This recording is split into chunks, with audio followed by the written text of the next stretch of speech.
I love eating outdoors, but directly on the table? Like a fool? Not anymore. Here's a super simple oilcloth placemat that'll protect your dishes from outdoor tables like this that can get a bit dirty even though I wash this one weekly. So let's get to it.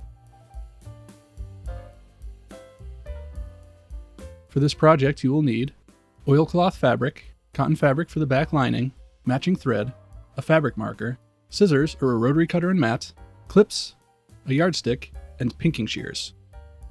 Most placemats are 12 to 14 inches high by 18 to 20 inches wide. I'll be making this one 14 by 18 inches. Cut one piece each of the oilcloth and cotton fabrics. I'm using a solid cotton fabric for the back lining, but feel free to use a pattern.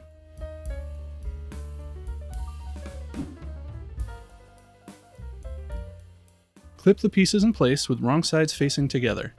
I'm using clips because pins will leave holes in the oilcloth. If you don't have clips, you can try holding the pieces together with masking tape. Sew around all four sides with a 1/2 inch seam allowance. Oilcloth can be a little tricky to sew.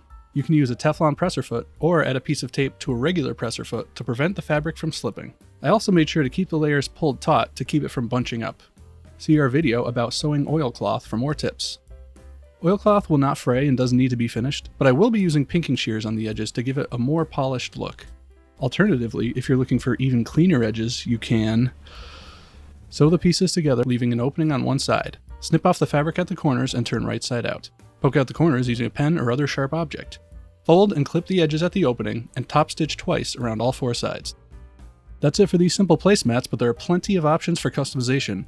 You can experiment with different sizes and shapes. Here's a simple pocket I added to hold napkins or utensils. I even tried adding an eyelet to the top right corner of this one to make storage even easier. You can also attach a piece of interfacing to the cotton lining before sewing for added stiffness, or use strips of bias tape on the edges. The possibilities are endless. Thanks for watching. Check the link below to see our selection of oilcloth fabric, and I'll see you next time.